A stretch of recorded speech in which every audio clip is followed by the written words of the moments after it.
This gorse bush has looked spectacular for months. They do flower right throughout the winter. It's seeded itself on the edge of this new bit of woods here, and it's got bigger and bigger every year. It's very protective for the young trees, but it's getting quite big. I mean, gorse bushes do naturally grow on kind of heathland, moorland. This will grow up, they fall over, they root in a bit, you know, this kind of spread along the ground a little bit. This one's spreading out all directions into the pond, and it's almost blocked this channel. So I think today I'm going to cut it back. It won't mind being cut right back. The new growth will grow very, very quickly, and it will grow again. It'll be back about sort of this big by the summer again, but it's just too big at the moment. So it's sort of almost finished flowering. So I'm going to try and work out how to cut it back, but of course it's a bit of a logistical nightmare. So first of all, I've got to work out how I'm going to do it. You can see from here it's growing on like a little narrow headland bit, and from this side it's much easier to get underneath it with the cutters, but it's going to be very difficult to get to those bits that are hanging over the water. You can see from this side where it's next to the woods, it's all growing that way to try and get to the light. Gorse does prefer full sun. When a young woods grows up through it and overshadows it, it does linger on under young woods for quite some time, but eventually it kind of dies off.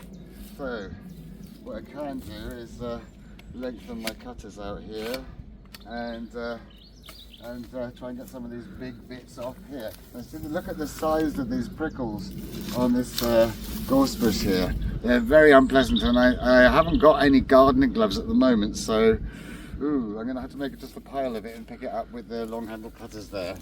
And it's very flammable, so it's very good for bonfires. Right, and that one, if I just get some out, if I get what I can done from this side, then I can sort of reach everything I can from outside, and that will minimise the bits from inside the water. Maybe I'll be able to get it all out from like this, but I have to see. That one could maybe get. Yes, that's brilliant. Look at that. So one piece is huge. It's a very sort of branching shrub, but I'm not sure if I can get that one. Yes, I can. I don't want to grab them because I've got so many thorns on. Right. Almost went in then. Right. I'm going to be grabbed like that and brought up to there. So maybe I can do them all from dry land. We'll have to see. That one. Some of them are very little and spindly. If you do pick them with your hands, just be very careful of those really long thorns, because they can get stuck in your fingers for literally for months, like kind of embedded splinters. Ow. Right, there's a nice bit there. Usually a few straggly bits, and then a few massive bits, the straggly bit. And try and balance them so they don't fall in the pond. And now we've got a very, very steep bit here. There's that huge branch there. So if I cut that back to there, then that's enormous. And grab it. Oh, there's the plastic swan there.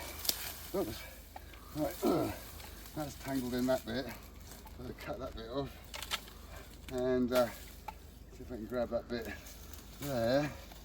Right, that's looks very, very prickly. Right, I can go there. Right, now this great big branch here, where's that come from? There. Ow! It's not good when they fall on your head. Right, that one, hey, over there. Right. These will make a brilliant bonfire. Very, very flammable. Right. Very good to start off bonfires with. I've got loads of hedge cutting still I've got to burn, but I've been waiting because sometimes hedgehogs hibernate in them, so I never burn them in the winter. Right, the hedgehogs must be awake by now. Another big piece there. That coming on nicely. There's quite a lot of it, but that makes a lot of difference. Right, this one, there.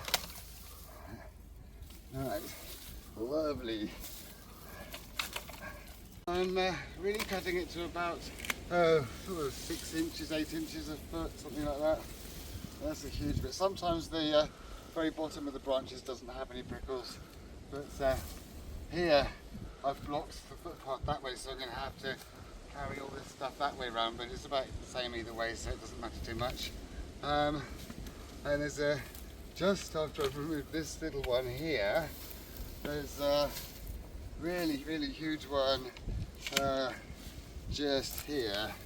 So just get that one out, cut that one to about maybe a foot, and there it is. Right, so this is a huge bit of the bush, just this one piece, really enormous. Wow, that's definitely blocking my path now. Cut that one there. Ow, that's just huge. Often one branch is just a huge percentage of the whole thing, like that one.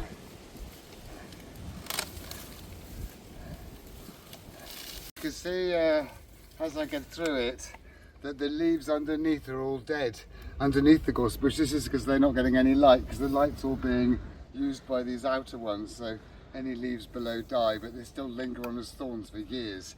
So here, below here is all really steep, so this is where it becomes difficult to cut them from inside. But those ones reach right over the water, so that's some of the hanging ones gone. Right, great. And very carefully pick them up, just lob them in this enormous pile here.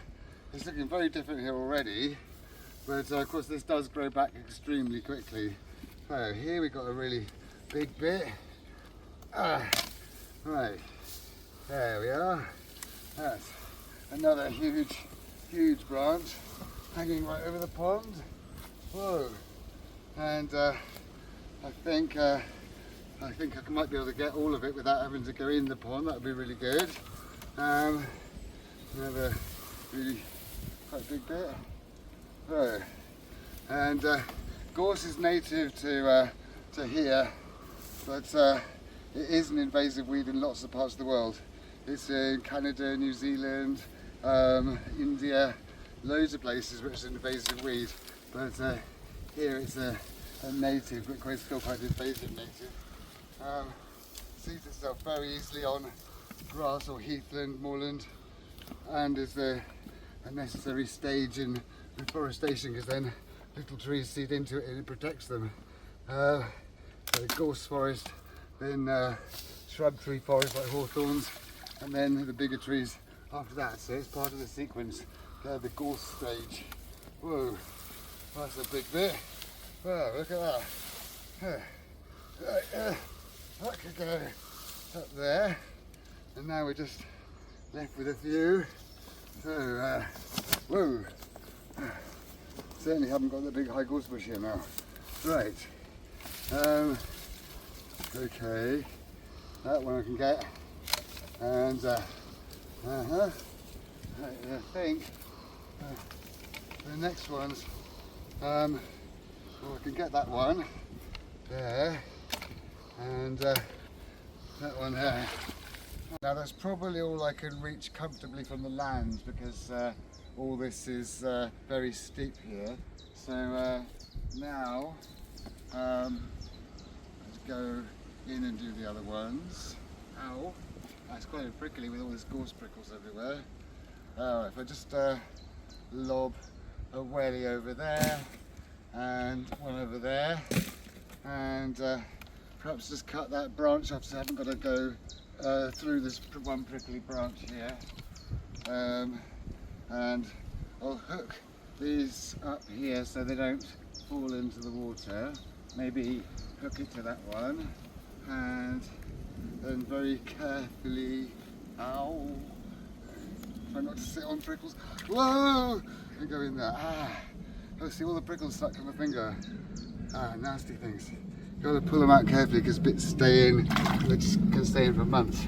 Right, now although this is wet, it's be a lot more simple doing these ones. Any bits of gorse that have fallen in have floated, so I'm not standing in them in the water. I just go around cutting all these ones off like this and like that, and then these ones can just go over this side. It's not so far to carry them then. One there, and that one, and just sort of carry on around.